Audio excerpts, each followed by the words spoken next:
Assalamualaikum warahmatullahi wabarakatuh. Bismillahirrahmanirrahim. Alhamdulillahirabbil alamin. Wal 'aqibatu lil muttaqin. Wala 'udwana illa 'alal zalimin. Rabbi shrah li sadri yassir li amri wahlul 'uqdatam min lisani yafqahu qawli wasaddid lisani wahdi qalbi bihaqqi sayyidina Muhammadin sallallahu alaihi wasallam. Amma ba'd.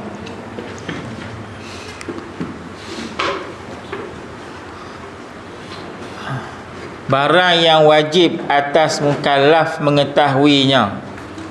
Itu tajuk besar dah. Cari.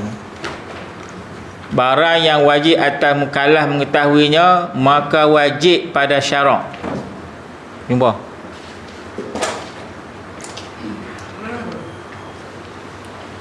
Wajib pada syarak. Wajib ni ada dua.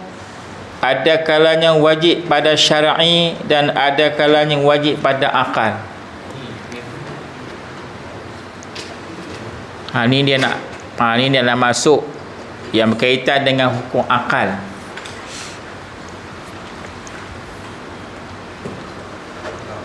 Apa maksud hukum?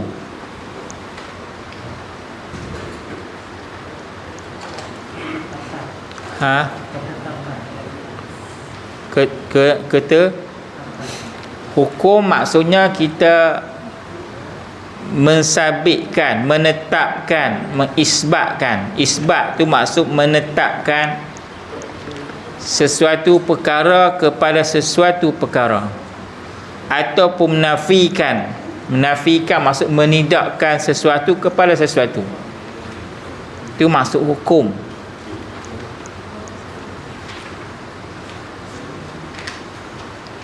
Seperti mana kita mensabitkan putih yang ada pada kain. Mensabitkan warna putih ada pada kain. Apabila kita sabit putih ada pada kain, itu dikatakan hukum. Menetapkan sesuatu kepada sesuatu. Menetapkan putih ada pada kain, itu dikatakan hukum. Kalau tak tahu nak menetap lagi, tak dipanggil hukum.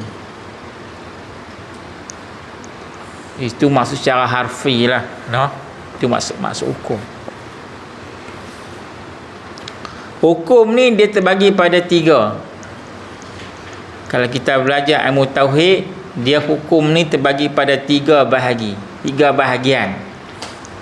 Yang pertama, hukum akal. Belajar tauhid kena tahu hukum akal. Yang kedua, hukum syarak. Yang ketiga, hukum adat. Yang dalam ilmu tauhid ni kita nak belajar hukum akal lah. Akal.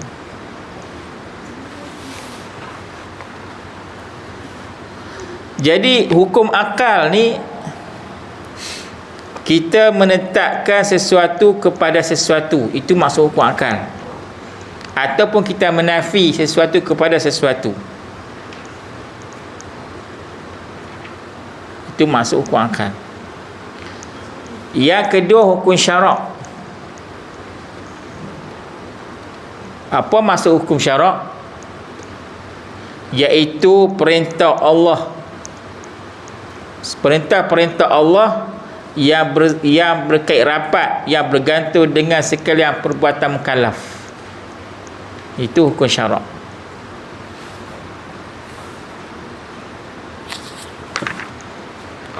Sama ada perkara yang disuruh ataupun yang ditegah. Itu masuk hukum syarak lah. Yang ketiga, hukum adat. Hukum adat ni menetapkan pertambatan antara ada atau tiada sesuatu perkara dengan ada atau tiada. Hak tu dia ada bahagian pula. Itu hukum adat, kebiasaan.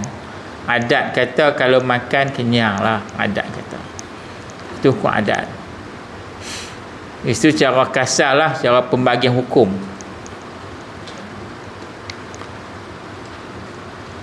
Dan hukum akal ni, tadi pembagian hukum. Dia ada hukum akal, hukum syarak dan hukum adat. Pembagian hukum secara umum. Dia ada hukum akal, hukum syarak, hukum adat. Kemudian hukum akal tu sendiri terbagi pada 3. Sebab tu kita kena tahu hukum akal dulu. Kita nak belajar sifat 20, kena tahu hukum akal dulu.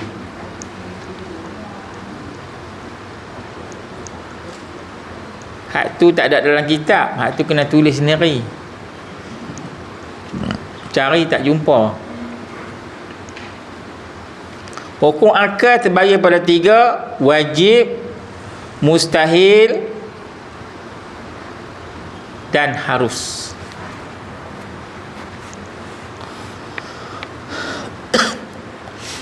Apa maksud wajib pada akal?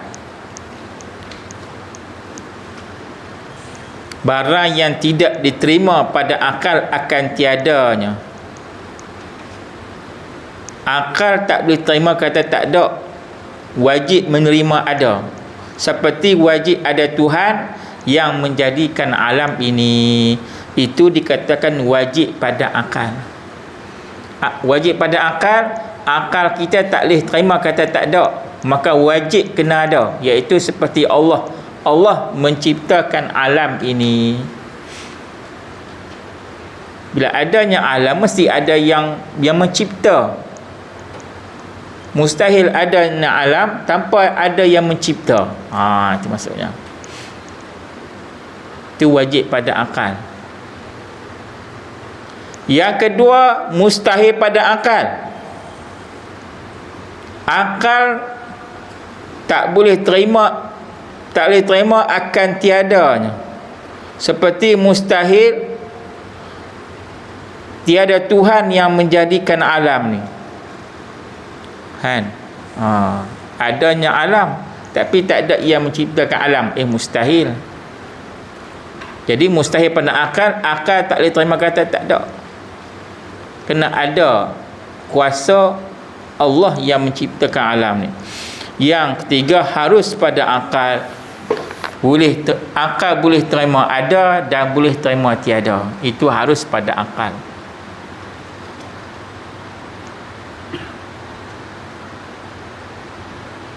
Iaitu harus pada Allah mengadakan kepada si fulan anak. Harus pada Allah. Sama ada dia mengada ataupun meniadakan anak kepada si fulan, itu harus.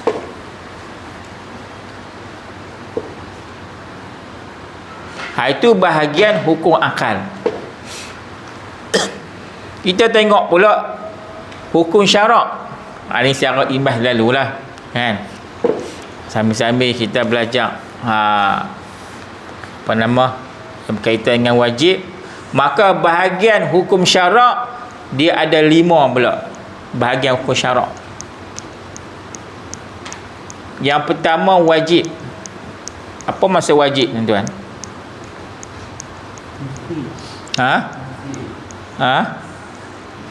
Mesti. Apa maksud wajib?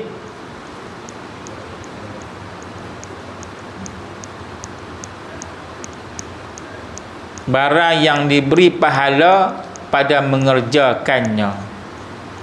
Kalau kita buat, dapat pahala. Dan diseksa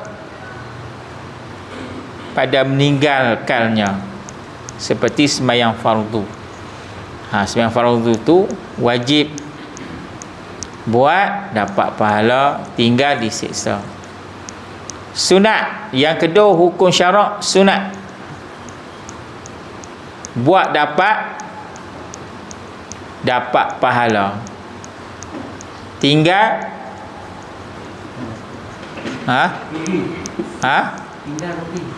tinggal rugi. Tinggal tak diseksa lah. Tak dapat pahala, tak diseksa. Seperti bersedekah,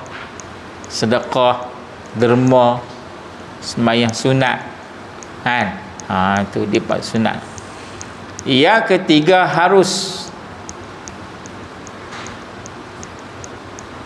Harus. Apa maksud harus?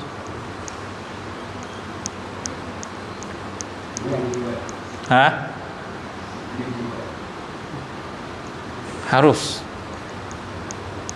Setiap benda tu dia mesti dilengkungi oleh wajib. Tak wajib sunat, tak sunat harus, tak harus makruh, tak makruh haram. 5 hukum ni dia berkait dengan diri kita setiap hari, setiap malam. Tak buat benda wajib, buat benda sunat. Tak buat benda sunat, buat benda makruh. Itu benda haram. Tu hukum ni berkait dengan perbuatan mukallaf setiap hari, setiap malam. Harus ni buat tak dapat pahala. Buat tak dapat pahala. Tinggal tidak diseksa. Tu harus. Sembahyang sunat witir buat 3 rakaat sekaligus, 1 salam. Harus. Boleh lah, tapi tak ada pahala. Yang ada pahala kita kena ceraikan, buat 2 dan kemudian buat 1. Harus. Bohong haram ke harus?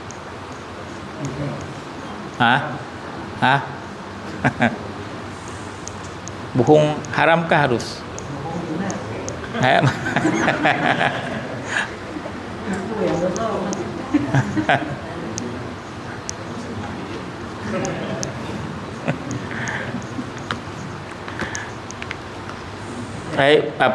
Bohong berdosa. Tapi ada kalanya bohong tu harus. Dan tidak ada bohong sunat. Bohong sunat tak ada. Bohong sunat tu orang Melayu. Orang Melayu tak ada bohong sunat. Kan?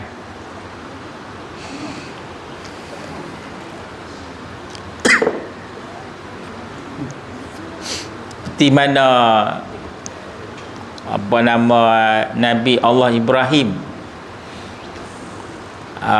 ketika pengawal sepadang Mesir tanya dia, yang duduk atas unta dalam peti ni siapa? Dia tanya Nabi Ibrahim. Nabi Ibrahim kata, hazihi ukhti, ini saudara perempuanku. Tapi bukan saudara dia, isteri dia. Itu dia bohong tu. Macam mana Nabi boleh bohong? Sedangkan bohong tu mencacatkan sifat-sifat kenabian. Kan Nabi tu as-sidqu, benar.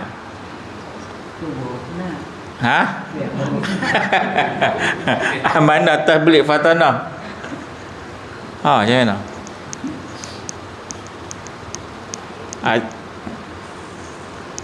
Saat situ Nabi Ibrahim dia buat macam tu sebab ada tujuan. Kalau ada tujuan, ada masalah, boleh untuk menyelamatkan.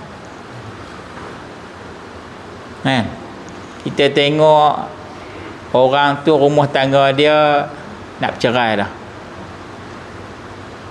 Kita jumpa isteri dia dekat kita jumpa isteri dia dekat kedai. Tadi ni aku tengok laki hang beli rantai emas kat kedai emas ni. Elok rantai emas tu. Kita cerita dekat bini dia. Kata tadi kita jumpa laki dia beli rantai emas. Dia nak beli kat hang kot tu. Kan? Hal tu bohong juga. Tapi untuk nak menyelamatkan mereka bercerai. Haruslah. Ataupun ada satu orang main rumah kita lari. Dia dikejarkan oleh seorang yang zalim. Orang nak bunuh dia. Dia main rumah kita. Lepas tu dia minta kat kita suruh selamatkan diri dia. Kita pun buka rumah. Masuklah rumah, buka almari. Masuk dalam tu. Kunci. Orang main tanya kita, tadi jumpa tak sipulan-sipulan tu? Kita nak buat apa?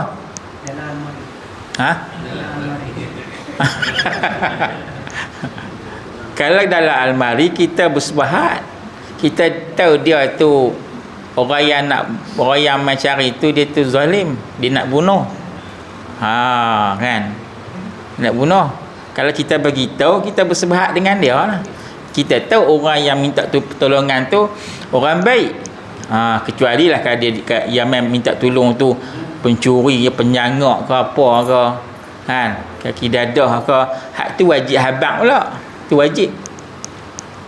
Jadi ketika itu baru dia hukumnya harus.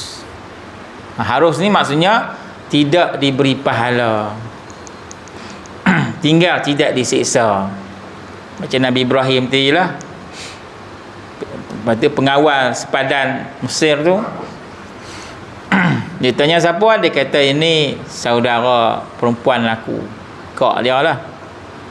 Buka-buka tengok ada seorang perempuan, bawa pergi depan raja. Raja tanya Nabi Ibrahim, ni siapa dia ni? Nabi Ibrahim kata dekat raja tu, hazihi ukhti, ini saudara perempuanku. Raja Mesir ni dia perangai dia pantang tengok bini orang, dia nak sapu kat dia. Tapi yang ni bukan, Nabi Ibrahim kata yang ni bukan isteri dia, ini kakak dia. Jadi dia tengok, Raja Mesir ni tengok isteri Nabi Ibrahim, Sarah tu segak, dia nak ambil kat dia. Dia nak ambil kat dia. Jadi apabila Sarah ni, Siti Sarah lah, dia seorang bangsawan, orang yang keturunan yang baik-baik. Sarah ni dia umur 90 baru dapat anak.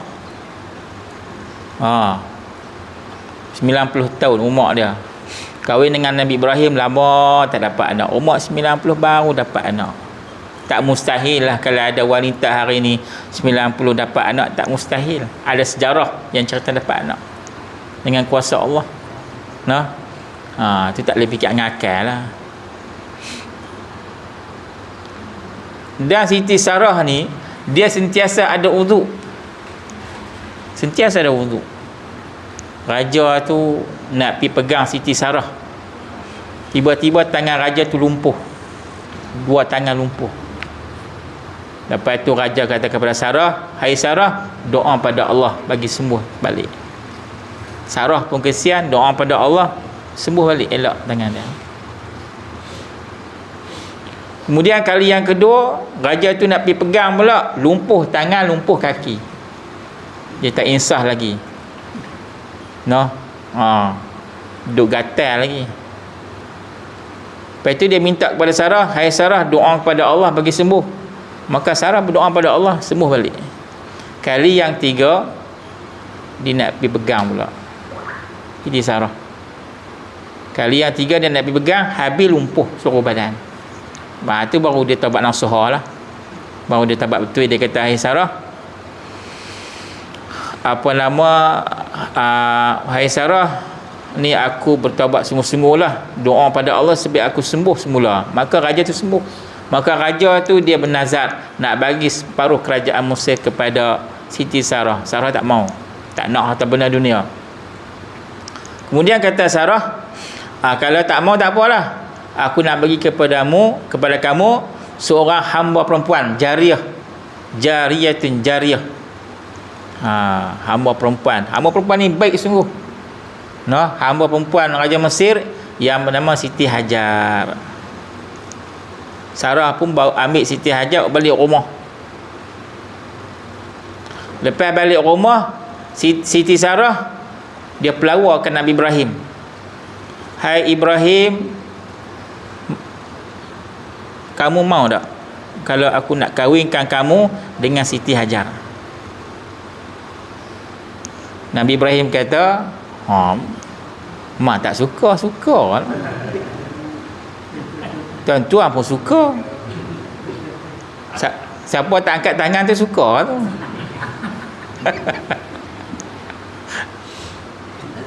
Ha? Itu rumah mantai kan. Oi. Oh, tu dekat surah tu orang cara macam orang mengatuk suara bantai. Kan? Oi.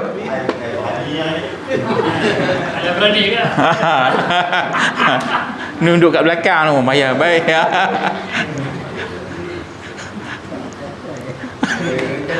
Alamak.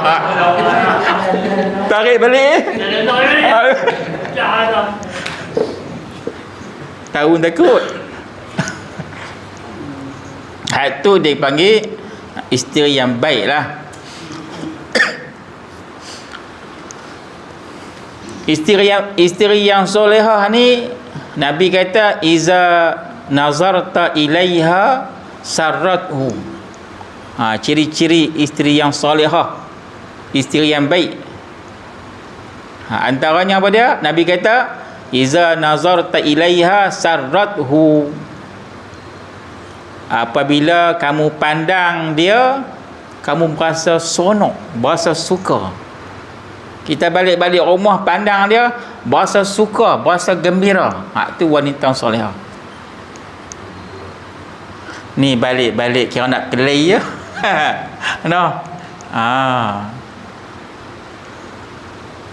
Balik-balik rumah tengok, oh pakai baju tu, pakai baju tidur tu lah, tak ubah-ubah.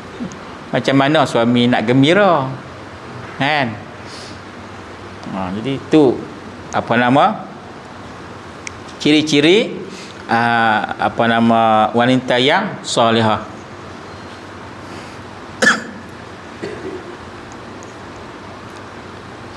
Kemudian ciri dia juga iza amartaha ata'athu. Apabila kamu suruh, dia buat.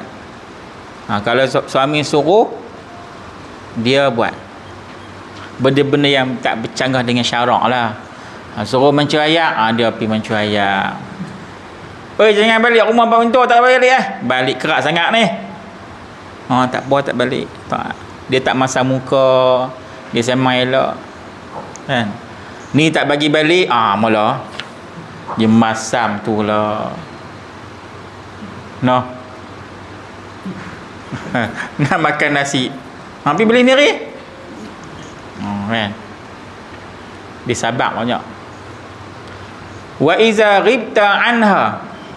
Apabila suami tak ada di rumah, kan?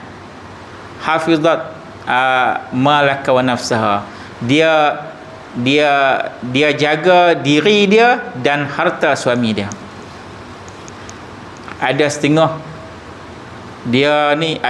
perempuan, dia kalau di belakang suami dia tak ada, dia suka cerita keaiban suami. Ada tuan-tuan.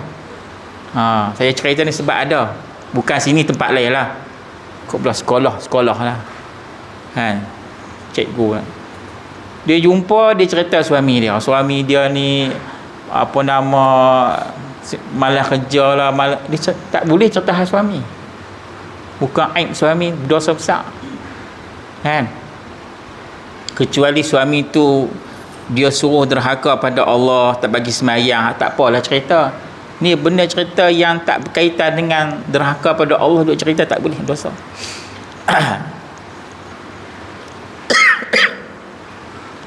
Kemudian cerita Nabi Ibrahim tadi, apa nama, maka Nabi Ibrahim kahwinlah dengan Siti Hajar, dapat anak nama Ismail.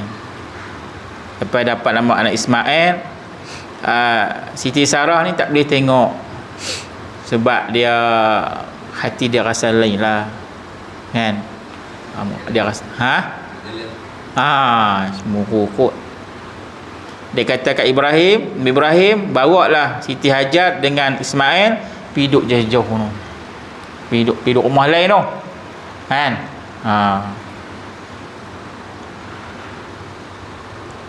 Dulu ada orang, dia kahwin 4, duduk satu rumah, boleh tak boleh?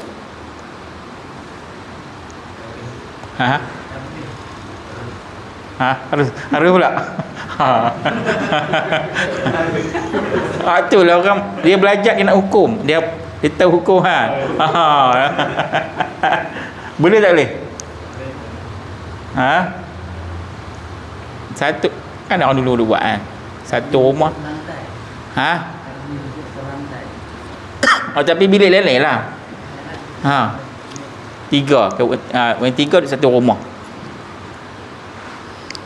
Kalau isteri dia tak redha, haram. Kalau isteri dia tiga-tiga orang ni tak redha, haram.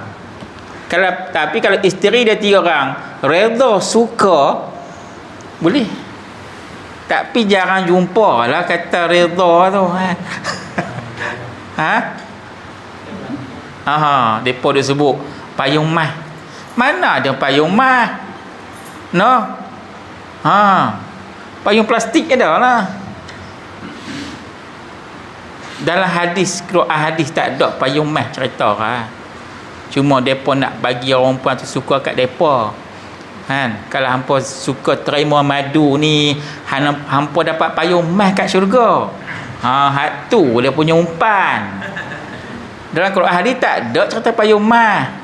Cuma dia nak umpan saja. Kalau hang terima madu-madu ni, hang nombor 4 terima hang nombor 2, nanti hang dapat syurga hak elok-elok syurga nanti ni. Memang hak tu umpan orang lelaki sebab dia nak bagi jadi nikah dengan dia Nak Quran ni tak ada cerita payung mah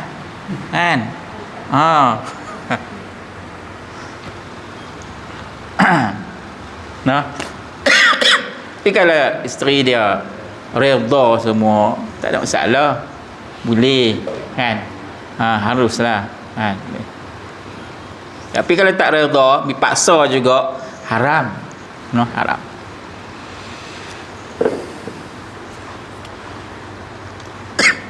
Kawan dengan Siti Sarah umur 90 baru dapat anak. Nama Nabi dengan Siti Sarah, nama Nabi Ibrahim kahwin dengan Siti Sarah baru dapat anak, nama Nabi Ishaq.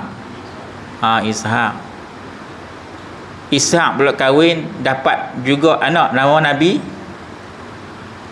apa? Nabi Yaqub. Al-Quran sebut, ya Bani Israel, wahai anak cucu Israel. Siapa dia Israel tu? Siapa tahu? Orang sebut Israel. Orang Israel tu bunuh orang. Siapa Israel? Siapa Yahudi? Siapa Israel?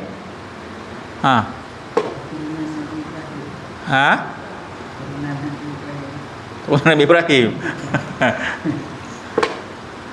Yahudi itu bangsa. Israel itu kat mana pula?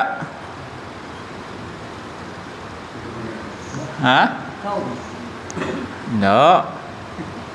Israel itu nama Nabi Yaqub. Selain nama Yaqub, nama Nabi Yaqub yang kedua Israel. Tu cerita dia. Sebab dalam Quran sebut, ya Bani Israel, wahai anak cucu Nabi Yaqub. Orang Yahudi semua ni keturunan Nabi Yaqub, keturunan Nabi Ishaq, keturunan Sarah, Nabi Ibrahim. Nabi Ibrahim ni dia ada 2 jalur keturunan, bangsa Arab dan bangsa Yahudi. Rupanya Arab dengan Yahudi ni pak sama, mak lain-lain. Pak sama, mak lain-lain. Sebab tu orang Yahudi tak mengiktiraf kedatangan Nabi Muhammad. Dia kata kami dululah. Nabi Ibrahim kahwin dengan mak kami dulu, lepas tu baru kahwin dengan Hajar. Dia tak mau bagi lebih. Tu cerita dia. Yahudi hari ini dia Zionis. Zionis. Hak Nabi Ibrahim, hak kaum Bani apa nama ni, bangsa Yahudi. Nabi Ishaq tu dia ada 12 orang anak. 12. Antaranya Nabi Sulaiman, Nabi Yusuf kan. Tu anak Nabi Yakub lah.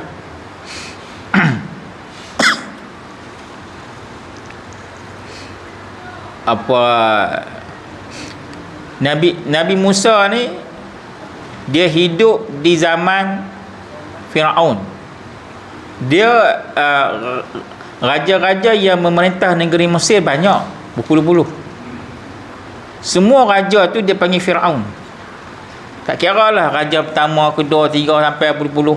Semua dia panggil Firaun. Nabi Musa hidup di zaman Firaun. Firaun hak mana? Di zaman Firaun yang umur dia 400 tahun. Wei, umur 400 tahun panjang oh. Firaun yang umur 400 tahun ni, dia tak pernah bersin, dia tak pernah demam, tak pernah sakit. Riwayat kata 40 hari baru sekali berak. Nak kata sihat dia tu. Dengan anak dia kahwin, dengan kakak dia belum kahwin. Dulu dekat Mesir dulu, kalau sebelum sampai di Semenanjung Sinai, di tepi pantai tu dia ada hamam. Hamam tu duduk dalam bukit. Sampai dah cerita ni.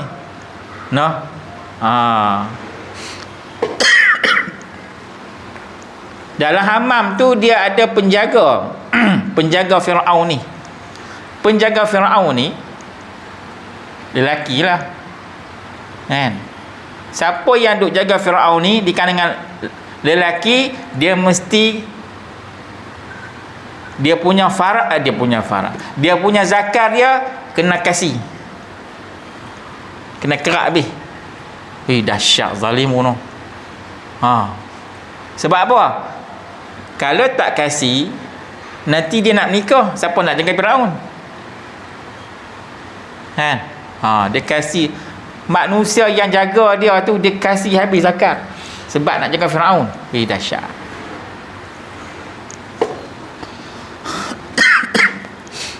Jadi cerita dia panjang lah. Firaun ni tak habis-habis.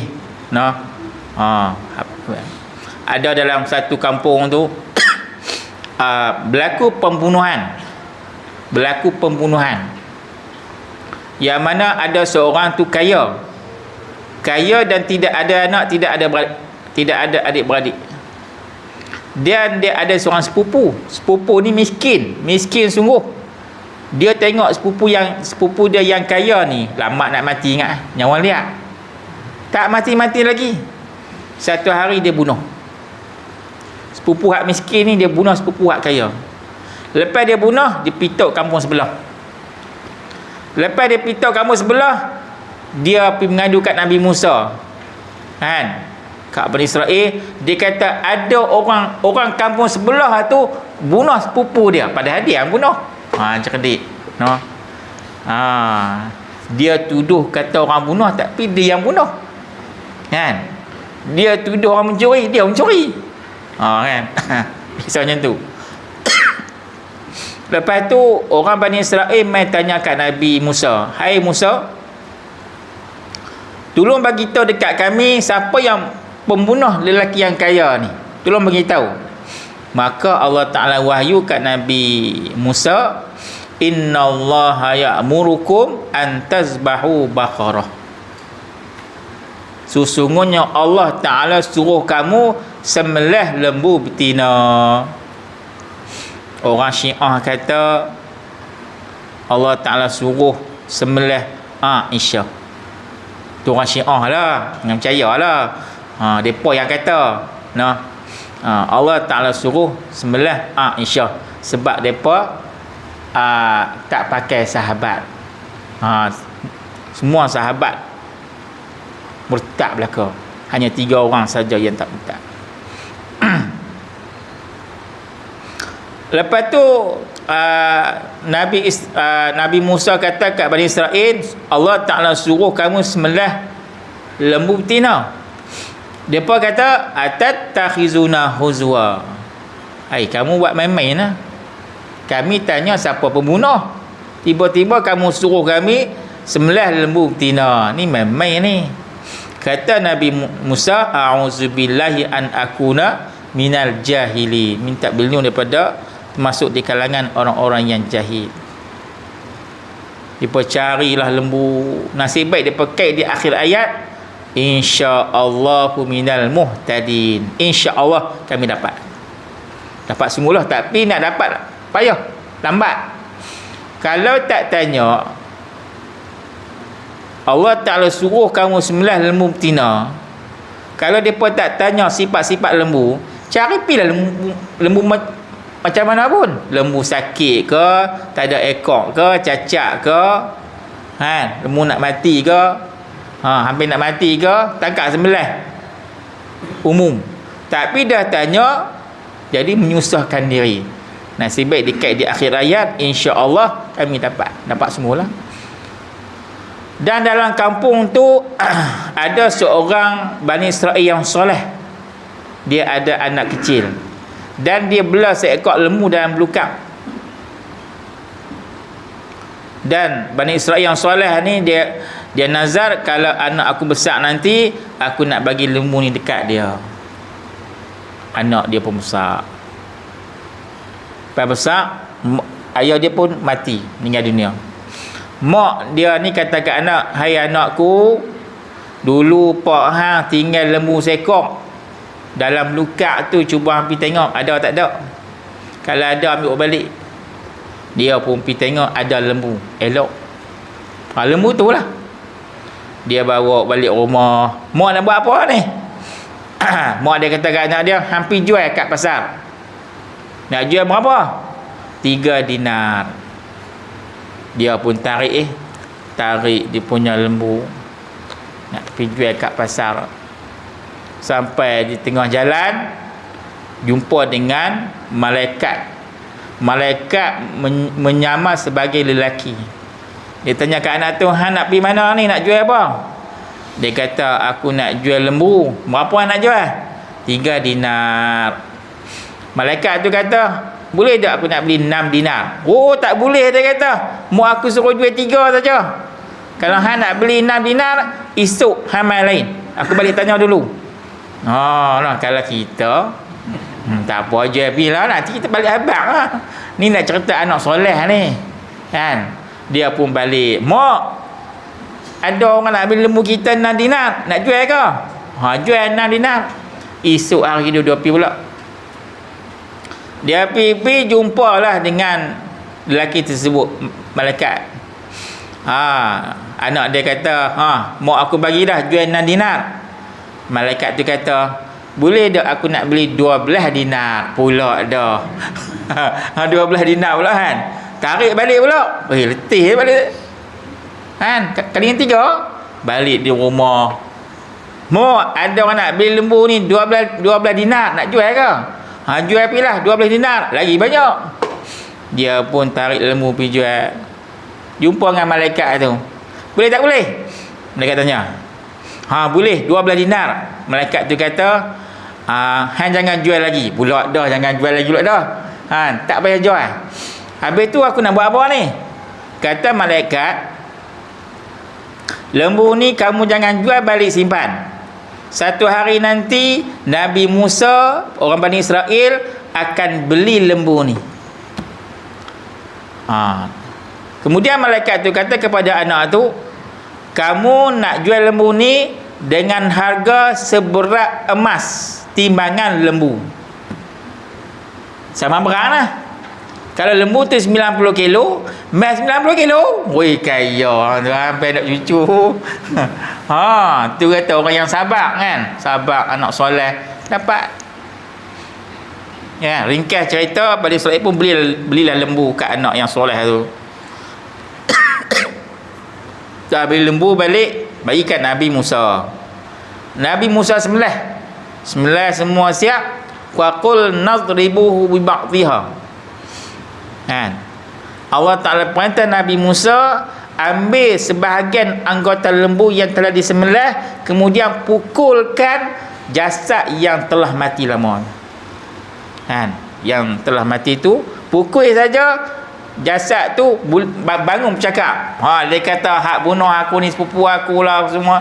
Sebab dia tengok aku selamat mati, dia bunuh aku, dia tok kampung orang lain, dia cerita habis. Maka sepupu yang miskin tu ditangkap dan dihukum bunuh. Jadi harus contoh ada apa dia? Contoh harus makan dan minum, tidur, semua tu haruslah kan. Tapi kalau pernah harus, kalau kita niat dia jadi apa? Jadi ibadat. Contoh kita makan, aku makan ikan siakat 3 rasa ni, aku untuk menguatkan badan aku nak bangun solat tahajud. Maka makan tu diberi pahala sebab niat. Minum diberi pahala dengan sebab niat. Tu benda-benda yang harus. Tadi benda yang berkaitan dengan ibadat, benda yang ada hukum dah, macam witir.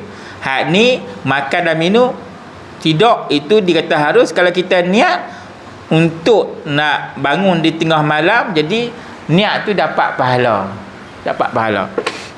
Yang keempat, makruh. Makruh ni kita diberi pahala kalau kita meninggal. Kita tak buat tu dapat pahala. Dan tidak diseksa kalau kita buat. Seperti kita makan benda yang makruh. Makan bawang mentah. Makan bawang mentah. Jadi makan bawang mentah tu makruh. Sebab apa makruh? Sebab dia busuk mulut, mengganggukan orang yang sebelah kita yang semayang. Kalau kita tinggalkan, kita tak makan, diberi pahala. Kalau kita makan, tak diseksa. Tapi kalau makan bawang hak telah masak, makruh tak? Orang duk buat sayur tomeh lah apa semua, makruh tak? Makruh tak? Harus lagi. Banyak harus.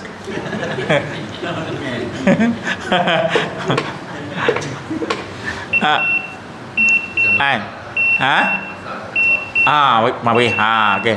Kalau kita dah masak, dia tak makruh sebab dia hilang bau dah. Yang makruh sebab bau. Kalau dia hilang bau, tak apa dah. Buah petai, buah jerin, buah apa lagi? Buah gedok apa namanya? Genok sebut payah. Benda yang kita tak makan, tu nak sebut payah. Kan? Tu semua makruh, kan? Tapi kalau dah masak, kan? Petai dah rebus, dia hilang bau dah, kan? Tak hilang, kan? Tak hilang. Tak hilang. Kalau tak hilang makruh. Sebab dia bau.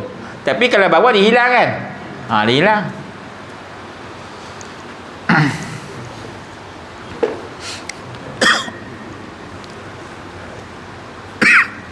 Yang kelima, haram.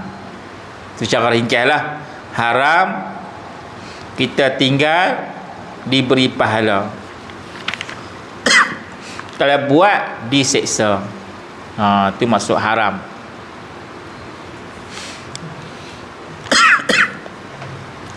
Seperti minum arak, kan? Minum arak dan berjudi, main judi. Kemudian yang seterusnya, bahagian hukum adat. Hukum adat ni dia ada 4 pecahan, 4 bahagian hukum adat. Yang pertama, ni pecah hukum adat ni. Kita menetapkan ada sesuatu perkara dengan ada sesuatu perkara yang lain. Seperti kenyang.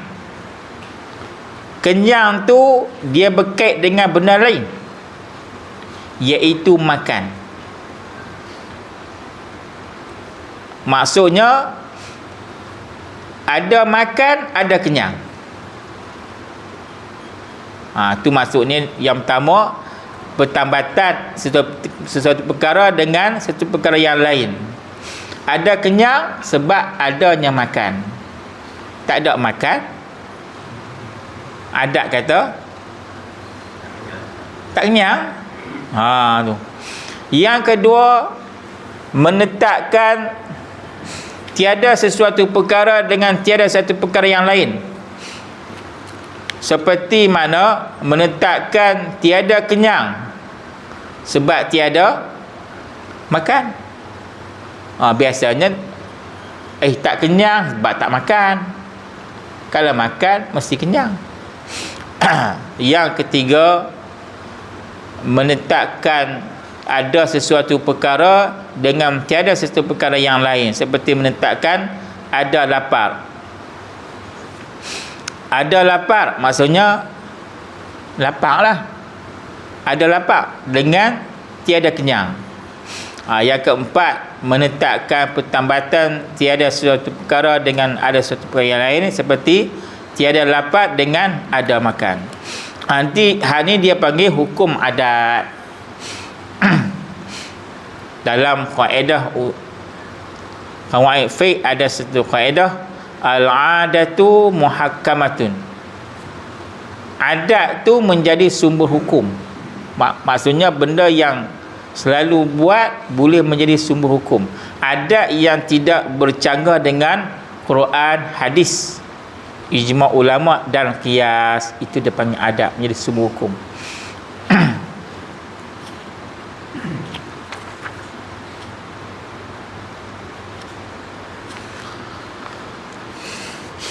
Maka wajib pada syarak atas tiap-tiap mukallaf.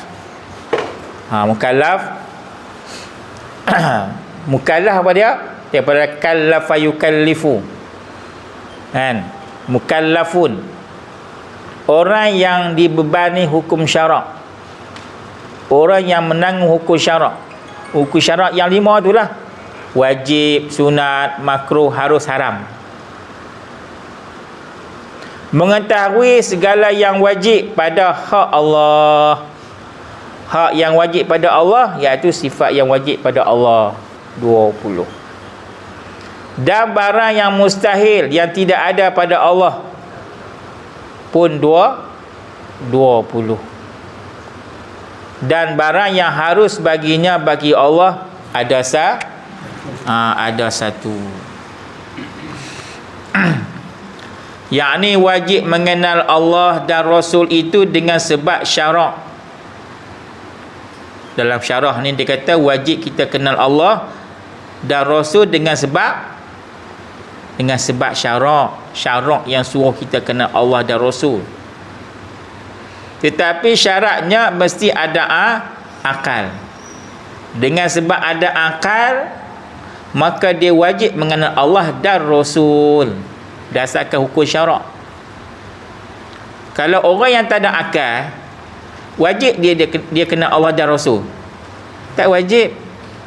Dia beranak-beranak, dia pekak, dia tuli. Buta pekak, tuli. Wajib dia kenal Allah dan Rasul? Tak wajib. Wajib sembahyang tak? Tak wajib.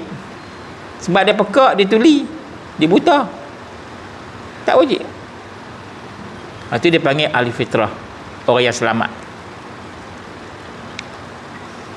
Khilaf bagi Maturidiyah, Imam Maturidi yang berkata mereka itu dengan bahawa wajib makrifat itu sabit dengan akal. Ini khilaf ulama lah.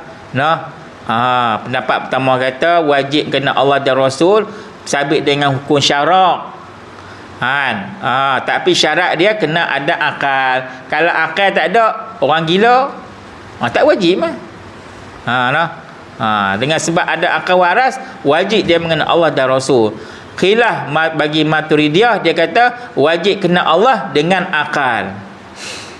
Bersalahan yang lain daripada makrifat, daripada sekalian hukum, maka itu sabit dengan syarak. Bersalahan Mu'tazilah yang berkata mereka itu dengan bahawasanya sekalian hukum itu sabit dengan akal. Mu'tazilah kata semua hukum itu sabit dengan akal, dan syarak tu hanya mengkuatkan akal saja. Pula dia pikir tu. Itu dia kata khilaf. Maka hasilnya mazhab ni ada 3 mazhab. Mengenal Allah ni wajib dengan akal ke wajib dengan syarak? Ada 3 mazhab, 3 pendapat ulama. Mazhab yang pertama itu mazhab Asy'ariyah. Dia kata bahawa segala hukum sekaliannya sabit dengan syarak. Pada pendapat Asy'ariyah, imam-imam yang bermazhab Asy'ari, imam Asy'ari lah, Abu Hasan Asy'ari, Asy'ariyah, bahawa segala hukum sekaliannya sabit dengan syarak, tetapi syaratnya ada akal. Hak pertama tadilah. Lah. Dan kedua mazhab Maturidiyah, dan iaitu tafsir antara wajib makrifat dan antara sekalian hukum yang lain. Kalau Maturidiyah kata tadi wajib tu dengan akal, mengenal Allah dan Rasul dengan sabit dengan akal. Dan ketiga mazhab Mu'tazilah, bahawa sekalian hukum sekaliannya sabit dengan akal, kerana dibina di atas elok keji akal keduanya. Bagi Mu'tazilah, kenal Allah dan Rasul sabit dengan akal. Jadi pendapat mazhab Mu'tazilah, dia kata apa yang akal hukum baik, baik. Apa yang akal hukum kata tak baik, tak baiklah. Jadi tak boleh lah. Jadi sekalian hukum berpandukan kepada syarak. Syarak kata boleh, boleh. Syarak kata tak boleh, tak boleh.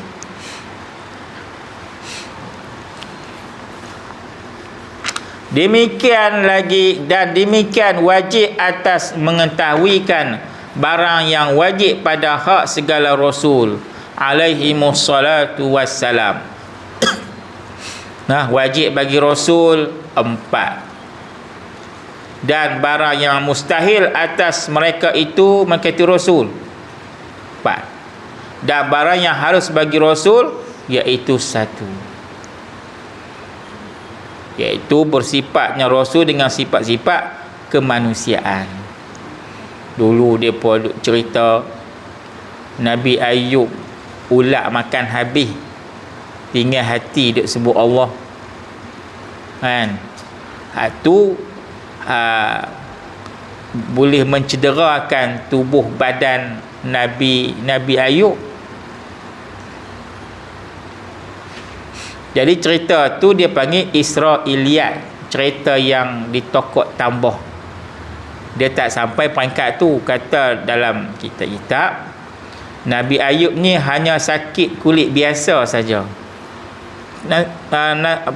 Sakit kulit biasa saja, hanya ada sikit je. Taklah sampai kita duk baca dalam kitab-kitab sejarah Nabi-Nabi dan Rasul, duk cerita habis ulat makan, tinggal hati je. Kalau tinggal hati, kau tinggal tulang habis ni, boleh terima pada akal. Tinggal hati saja, tinggal hati ketul, hari semua tinggal tulang. Itu cerita Israiliyat, cerita ditokok tambah.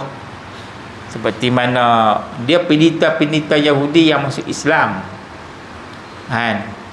bawa masuk cerita-cerita yang akal tak boleh terima. Seperti Abdullah bin Salam, sahabat Nabi, dia masuk Islam. Ka'ab bin Ashraf bawa cerita seperti mana cerita bumi ni duduk di atas tanduk lembu. Boleh terima tak? Adalah kitab Badak Khalqi, kejadian langit bumi, kitab Jawi. Dia cerita bumi ni duduk di atas tanduk lembu. Kalau duduk atas tanduk lembu tu cari habis. Dah habis. Itu cerita Israiliyat yang pelik-pelik, yang ditokok tambah, yang tidak ada asas. Ada dalam tafsir kita, dalam tafsir Arab, pun dia masuk cerita-cerita Israiliyat, dia mesti ditapih orang yang nak baca. Nah, dia buat wallah. Bismillahirrahmanirrahim. Alhamdulillahirabbil alamin wassalatu wassalamu ala asyrafil anbiya'il mursalin washabi ajma'in. Allahumma anfa'na bima 'allamtana wa 'allimna ma yanfa'una warzuqna 'ilman yanfa'una bi walhamdulillah.